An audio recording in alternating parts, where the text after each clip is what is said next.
Hi, everyone. Welcome to our Essential Questions seminar on Chapter 4, Bullying and Cyberbullying. I'm Emily. I'm Jenna. I'm Kathleen. I'm Kylie. I'm Brandy. I'm Sarah. And I'm Charlie. All right, so let's get started. To get into our presentation, we have a quick scenario we want you to look at. At the start of each month, Ms. Johnson changes the seating plan in her 5th grade class to promote interaction between her students.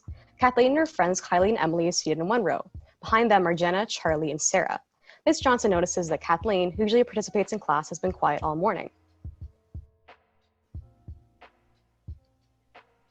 After recess, Ms. Johnson assigns her class math worksheets to finish with their new seating groups. The students are working well until Kathleen suddenly stands up from her chair. She turns around and yells at Charlie, "Stop bullying me." Charlie only starts laughing, and soon Jenna and Sarah join him. Charlie then exclaims, "I think she's gonna cry. She really is a crybaby." The whole class watches Kathleen fall into her seat and start crying. Beside her, Kylie and Emily stay quiet and do nothing.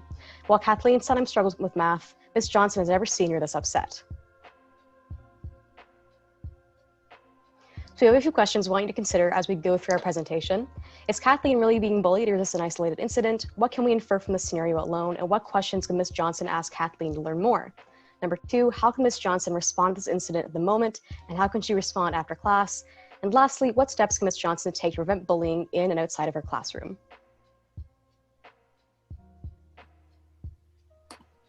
So throughout the course of Chapter 4, many concepts, skills, and ideas were presented to give teachers as much guidance as possible into how to deal with bullying. The 3 major questions outlined in this chapter, which Emily kind of just went over, were 1, what does a teacher need to know about bullying and cyberbullying? 2, what can a teacher do to help both the bully and the victim? And 3, how can a teacher prevent bullying in the classroom and in the school? Defined as a systemic form of violence that is cruel, devious, and harmful, it was heavily emphasized that bullying is one of the most prevalent forms of violence that exists in Canada. It can never be dismissed as benign, and often teachers feel as though they are on the front line of such an important issue within the school system. The chapter highlighted characteristics of bullies, victims, and bystanders, so teachers would be able to recognize when a bullying situation may be happening out of their sight, so that they would be able to address the issue, and so each individual involved gets the guidance and help they may need, not just the victim. Bullies often lack empathy, have a need to dominate, are quick to anger, and may have an increased risk of criminal activity in the future. Victims typically have poor social skills, have few or no friends, or have a lack of a strong social network, and may be shy or non-confrontational. Bystanders' roles are often dependent on their relationship to the bully and the victim. They can play a positive role if they report the incident or comfort the victim, a negative role if they encourage or join the bully, or a neutral role if they choose not to become involved in the situation, though this may ultimately reinforce the bully's behavior.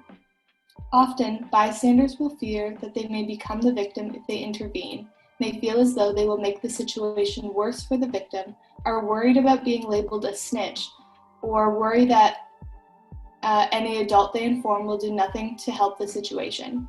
As an educator, it is necessary to create and maintain a safe environment so all students feel as though they can speak up about these situations they may have gone through or witnessed. It is also essential to recognize indications of bullying. Victims of bullying may non-directly complain of poor treatment by their peers, appear sad or depressed, or may display physical clues that they have been bullied, such as lack of sleep, change in weight or eating patterns, irritability, physical injuries, or drop in school performance.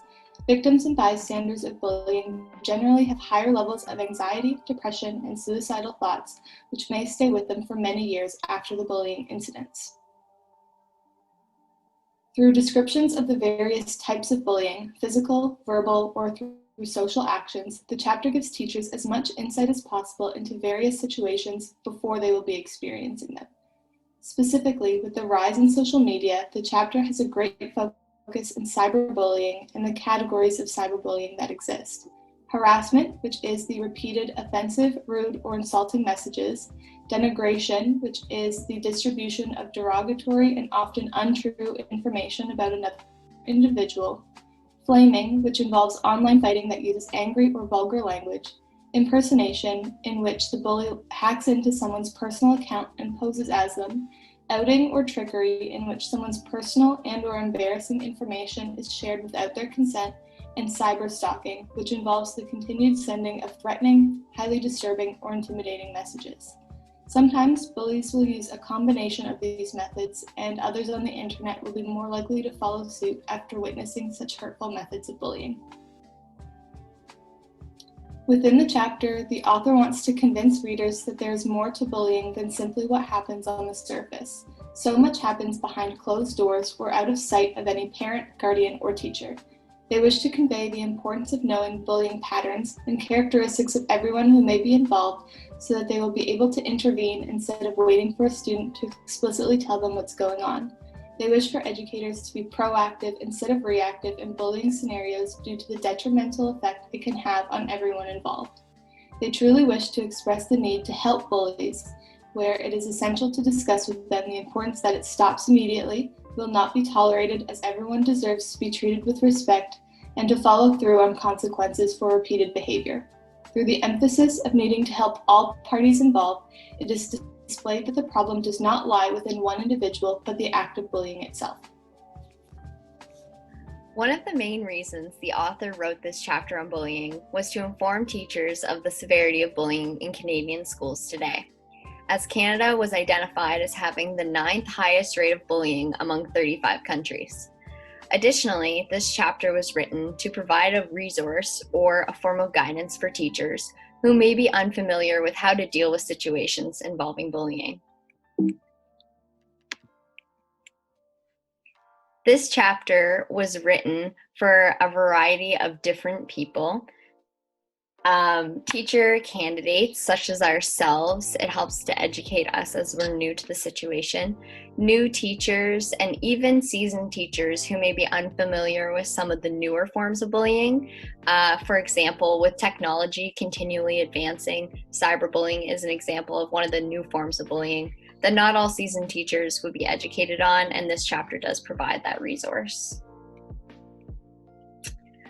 There are many major takeaways in this chapter, but one of the main ones is to understand the severity of bullying and its relevance today.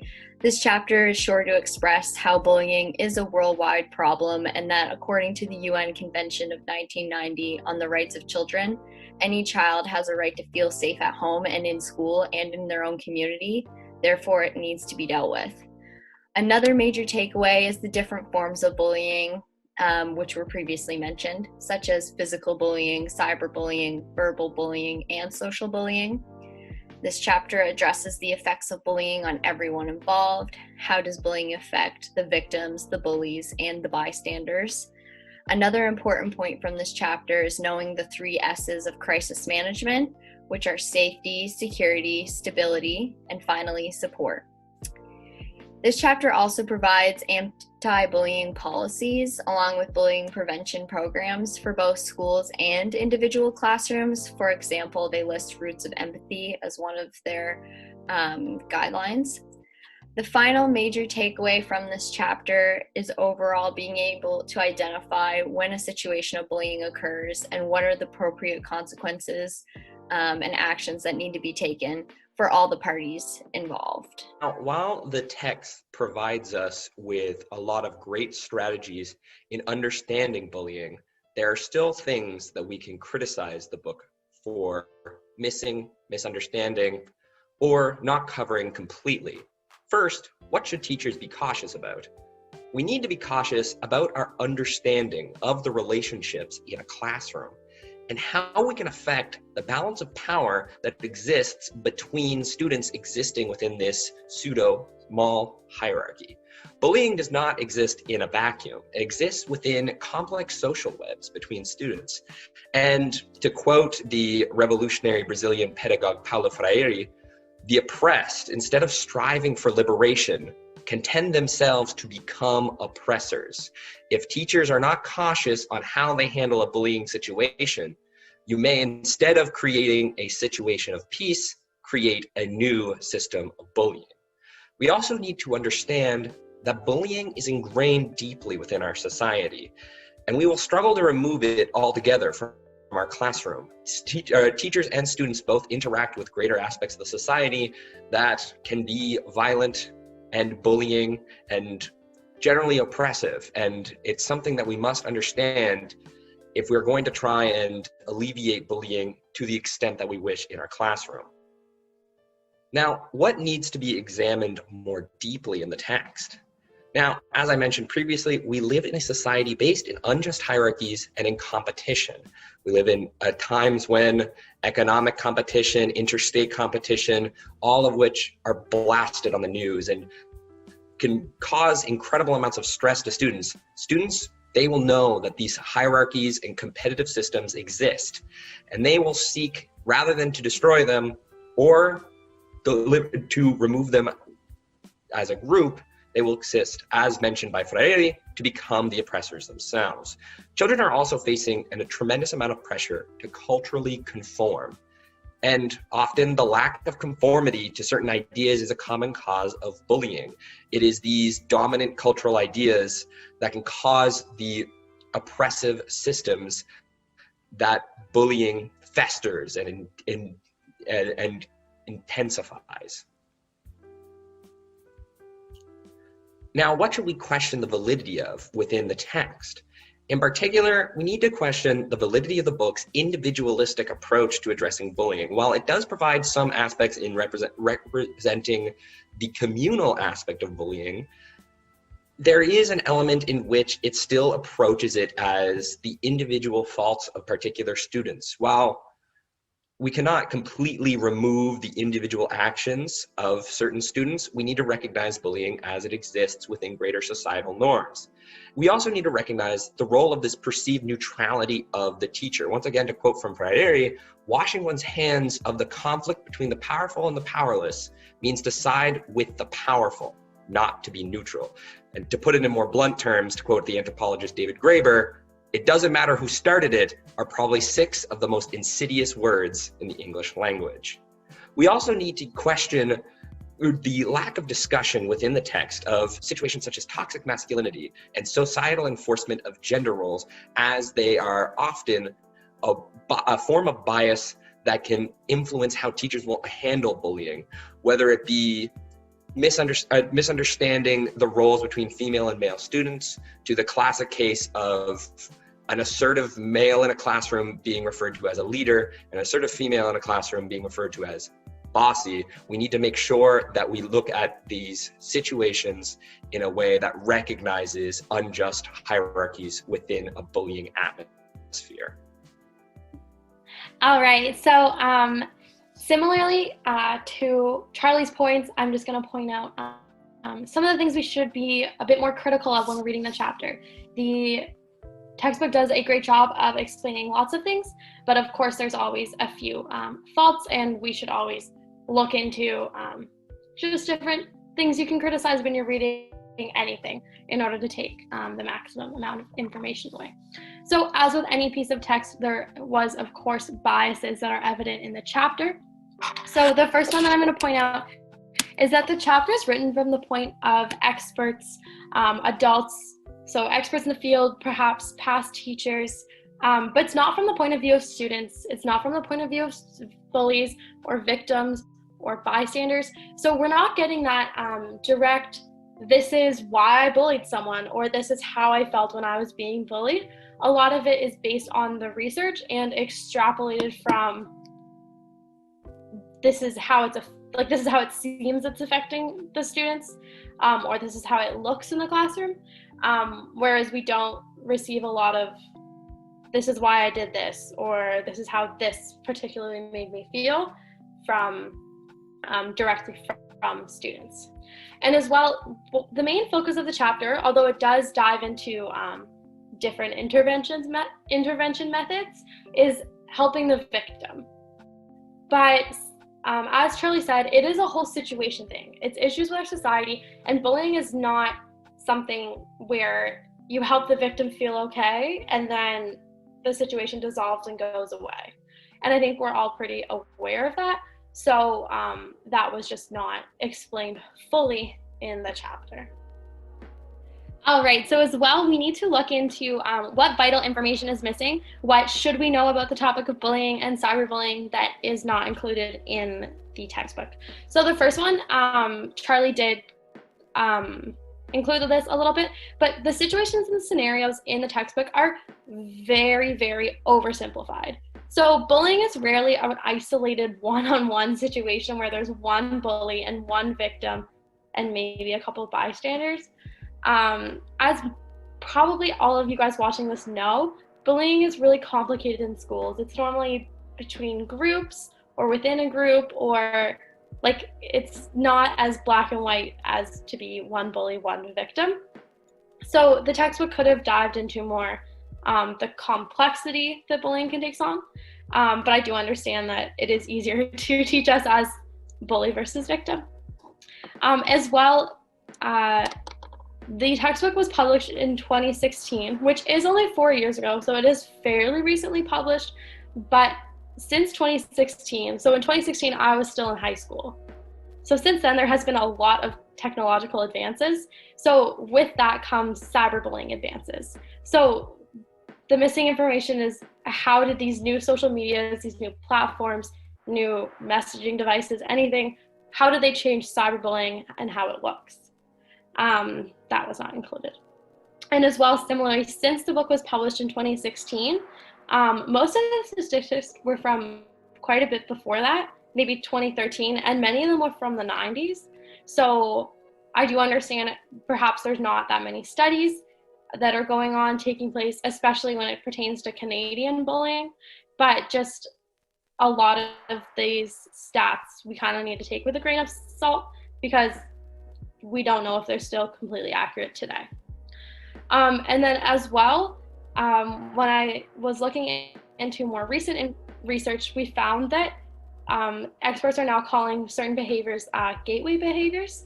So just something that teachers can be cautious about are signs that students will show that will indicate that the bullying is not quite going on yet, but it may be in the works.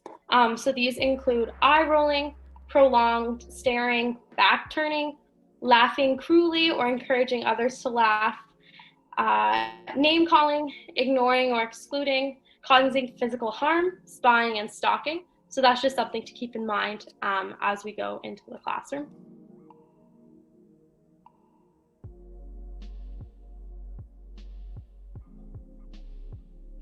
Just some last things to criticize about the textbook chapter is that teachers all need to keep in mind there's no one-size-fits-all bullying remedy. Just because what was outlined in the textbook is what they outlined as bullying doesn't mean that's what you're going to see in your school and in your classroom. And it doesn't mean that that approach to fix the situation and help move forward is going to work for everyone. So teachers just need to be adaptive, get to know their students, and form connections is the biggest thing. Form connections between you and all your students and help them form connections among each other. As the textbook does talk about, building community is the best way to prevent bullying from going on.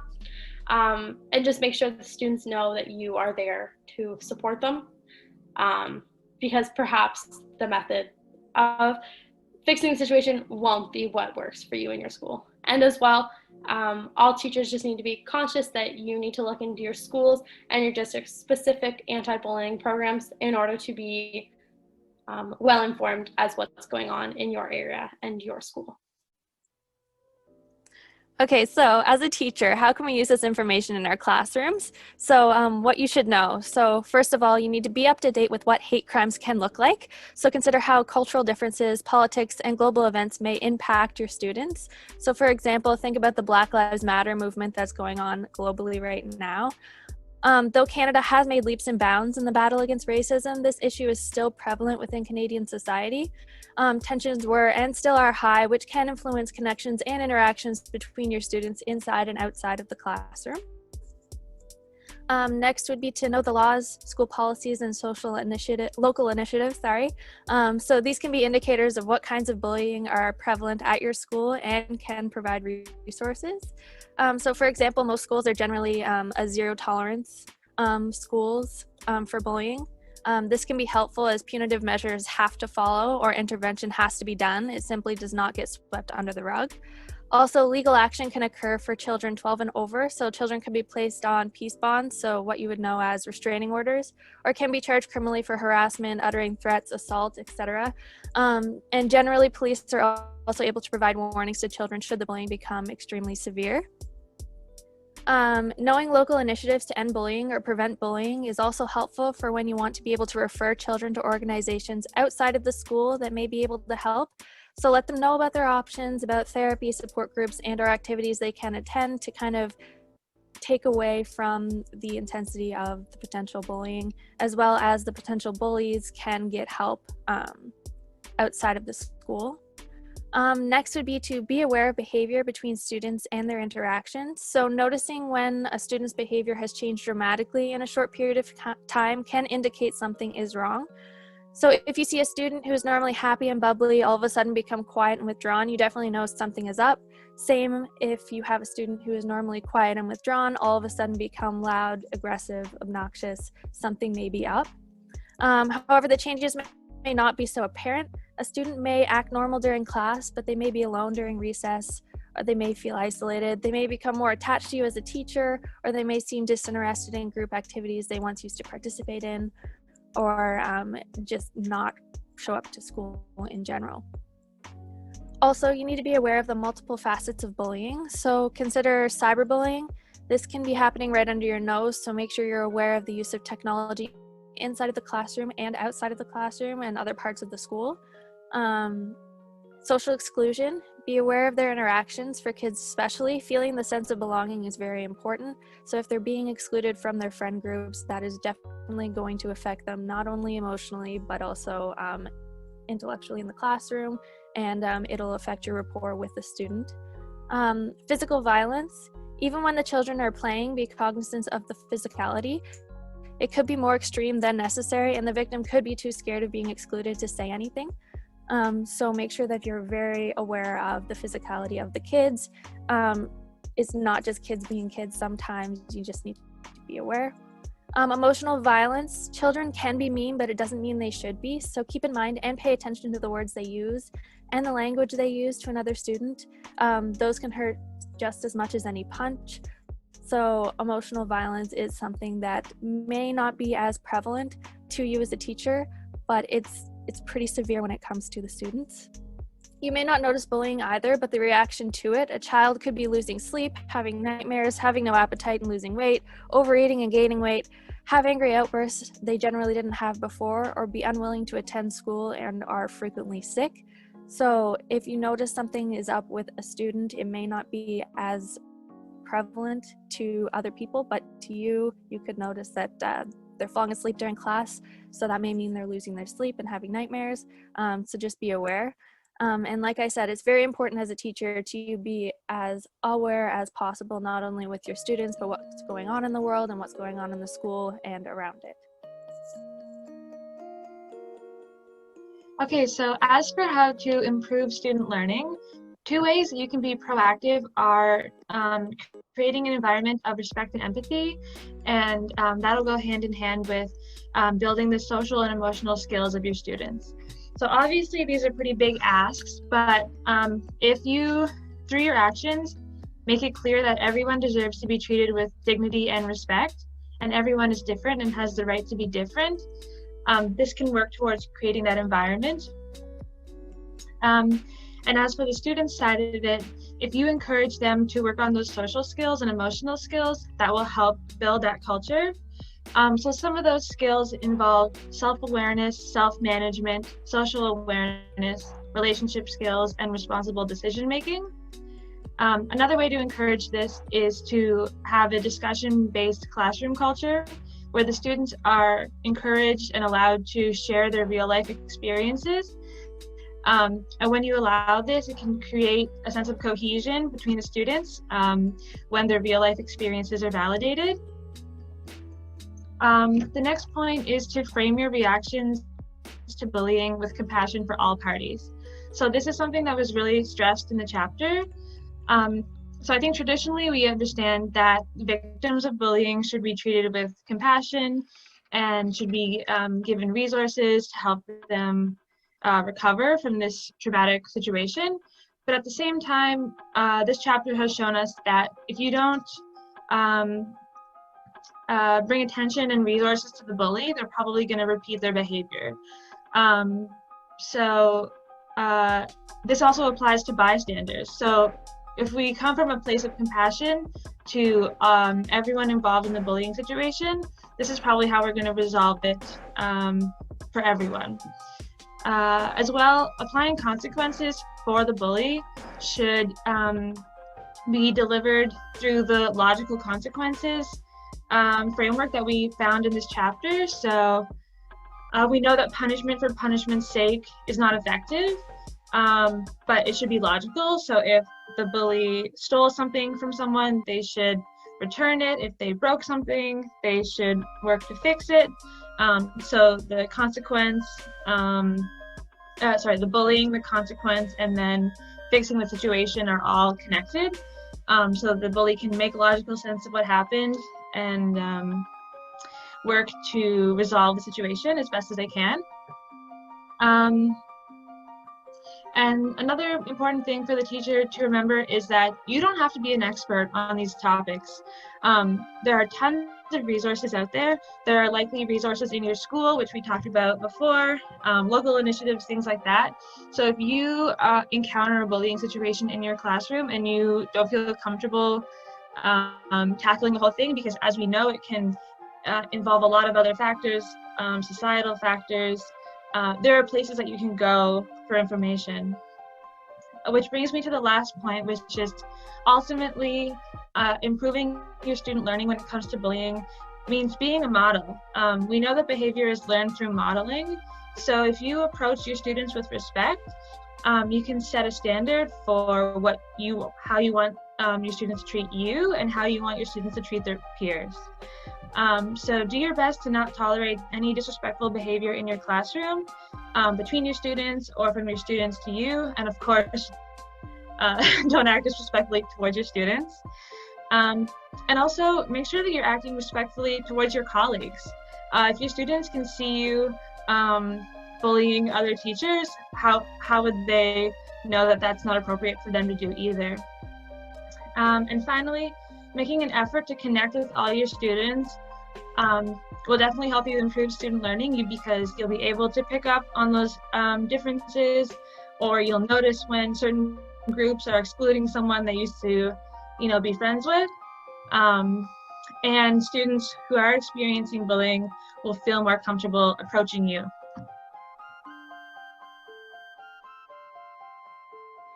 Okay, so now we hit the end of our presentation. We're going to go back to our scenario and answer some questions we asked. We're going to show you how we would address the situation if we were teachers in this scenario. So question 1, is Kathleen really being bullied, or is this an isolated incident? What can we infer from the scenario alone, and what questions can Ms. Johnson ask Kathleen to learn more? So looking at student behavior, Kathleen is usually participating in class, but she's been quiet all day. We can infer this might have to do with her having to change seats and moving closer to Charlie, Jenna, and Sarah. If there is bullying happening and this is repetitive, then maybe she's being cautious because she's sitting beside them. In that same vein, Charlie, Jenna, and Sarah could be targeting Kathleen for her lack of skills in math, and maybe she's being quiet so she doesn't give them more material to work off of. Questions that Ms. Johnson can ask Kathleen to learn more. She could ask her how she gets along with Charlie, Jenna, and Sarah, or if there was an incident that happened over recess today before math class started. She can also ask these questions to Emily and Kylie, who have been bystanders in this situation, and to Charlie, Jenna, and Sarah individually to get an idea of their involvement in what's going on.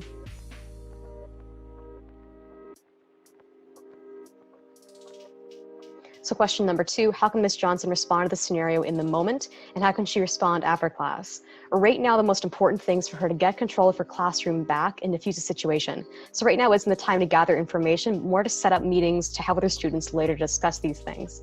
The first thing she should do is approach her students and briefly confront Charlie, Jenna, and Sarah, maybe asking them, what do you think you're doing? Why did you do that to Kathleen? And then diffuse the situation by asking them to meet her after class.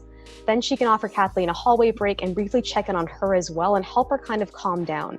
Again, not gather information, but might maybe ask what happened right now and what can I do to help you? And then when we get back to class, she can temporarily seat Kathleen away from her current seat to give her a break from that environment of students. After class, she should speak with her students separately to learn a bit more about the situation. She should ask Charlie, Jenna, and Sarah what they did and why they chose to do it. This is going back to implementing logical consequences. So by having them confront their actions and analyze what they did, it makes the consequences that they might receive after more logical and more reasonable. She should also remind them of the class rules and warn them of what consequences might come if they disrespect the class rules again, of being respectful, being kind. Maybe she'll call their parents or take away recess. And then finally, she should ask Kathleen about her bullying. Who's been doing it, where it's been happening, how is it happening, how long has it been going on, what form does it take, etc. So she can better analyze the situation within her classroom as well as outside of her class during recess or after school.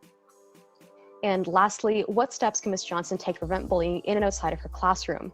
So Ms. Johnson should ask her students to consider classroom rules about respect and kindness, like I mentioned before. These should also be posted somewhere in the class so all students can see them. So when there is a violation, Ms. Johnson can remind them to follow the rules before she has to implement consequences if there's a second violation. She should also educate her class about the effects of bullying on everyone involved, beyond just the victims, the bullies, and the bystanders. And she should also use anti-bullying programs like Beyond the Hurt and Roots of Empathy to further illustrate this point and implement these in her classroom should the bullying get worse. She should also remind her students that she supports them. Her class is a safe space where they can come talk to her if they need to and encourage them to do so when they feel that they need to address a bullying situation, if they witness anything, if they are being bullied, if they have done bullying and regret it. And lastly, if some bullying does continue, Ms. Johnson should regularly have check-ins and talk with her victims and her bullies individually and her class as a whole and really implement these anti-bullying programs like Beyond the Hurt, Roots of Empathy. So to close out the presentation, we have made a SurveyMonkey poll. So if you have any thoughts you wanted to add to the scenario, if you would do things differently, anything you wanted to ask us, we'll put the link either in the Zoom chat here or on our handout so you can take a look at that on your own time if you want to.